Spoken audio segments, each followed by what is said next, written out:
Endlich geben die großen Pharmakonzerne zu, dass Cannabis Krebszellen tötet. Ja! Um es vorweg klarzustellen, mich stört an dieser reißerischen Headline, dass sie eben, naja, reißerisch ist und eher falsche Hoffnung weckt, als dass sie aufklärt. Willkommen zu Remixing Culture von den Blogrebellen. Mein Name ist Niloufar. Man könnte meinen, dass sich ein plötzlicher internationaler Sinneswandel ergeben hat. Allerdings bezieht sich der Artikel auf ein einziges britisches pharmazeutisches Unternehmen. Suggeriert wird auch, dass Cannabis als solches Krebs bekämpft, was nur semi stimmt. Hier fehlt die Eingrenzung auf bestimmte Krebsarten, die mit CBD und teilweise mit THC behandelt wurden. Wobei CBD am ehesten als ein geeignetes und verträgliches Mittel in diversen Therapien gesehen wird. Cannabidiol. Doch was ist eigentlich CBD? CBD steht für Cannabidiol und ist nicht psychoaktiv. Ein Wirkstoff, der vermehrt in der weiblichen Cannabispflanze vorkommt. Genauso wie THC, der Stoff, der high macht.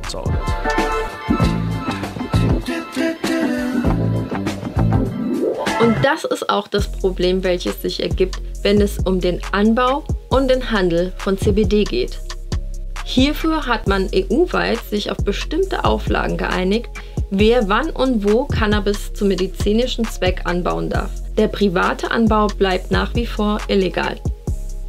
Wie wirkt CBD eigentlich? Do it like you mean it. She meant it. Es gibt medizinische Studien, die belegen, dass CBD entkrampfend, angstlösend, entzündungshemmend wirkt und gegen Übelkeit eingenommen werden kann. In einer Laborumgebung außerhalb des menschlichen Körpers hat man festgestellt, dass CBD Brustkrebszellen vernichten kann. Auch Haustieren kann man CBD bei Beschwerden verabreichen. Wie konsumiert man CBD? Bisher gibt es die Unterscheidung zwischen dem Freizeitkonsum und der medizinischen Notwendigkeit. Bei der medizinischen Notwendigkeit geht eine vom Arzt erstellte Diagnose zuvor, weswegen der Wirkstoff therapeutisch eingesetzt wird. So what you're seeing here is my Parkinson's tremor with absolutely no medication whatsoever.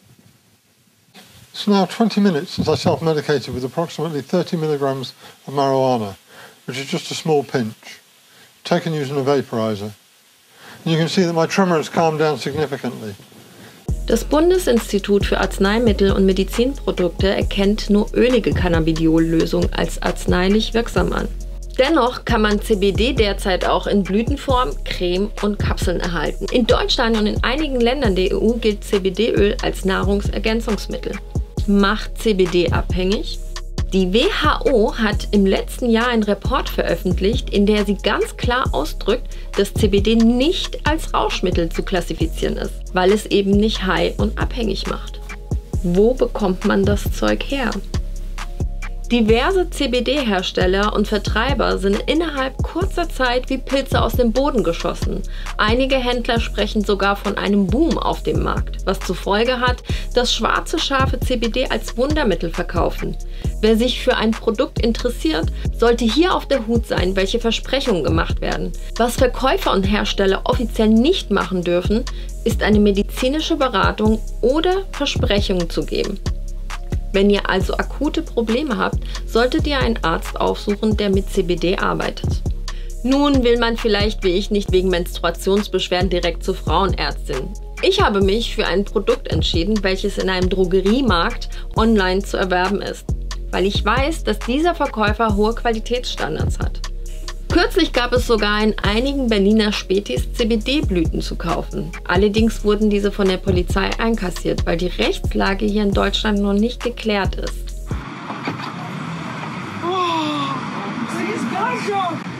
Das Bundesinstitut für Arzneimittel und Medizinprodukte hat auch hier eine Empfehlung ausgesprochen.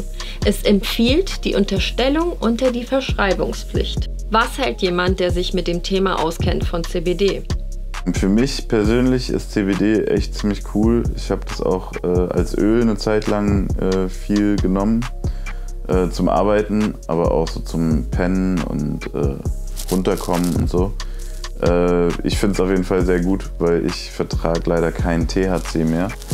Da drehe ich ein bisschen durch und was heißt drehe ich ein bisschen durch, aber ich kann es leider einfach nicht mehr so konsumieren.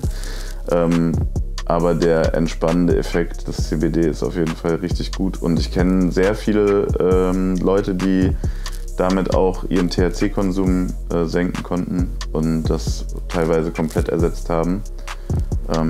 Ist eine super Sache und soll ein Wundermittel sein, wurde mir gesagt. Und habe ich auch tatsächlich jetzt schon bei 2 Leuten erlebt, dass es extrem geholfen hat, auch bei körperlichen und seelischen Beschwerden. Ich mache keine Werbung dafür, ich sage einfach nur, wie es ist. Mehr zum Thema und Quellen findet ihr in der Videobeschreibung. Wie ist eure Meinung zu CBD? Wogegen nehmt ihr CBD ein? Haben wir was vergessen? Schreibt uns unten in die Kommentare.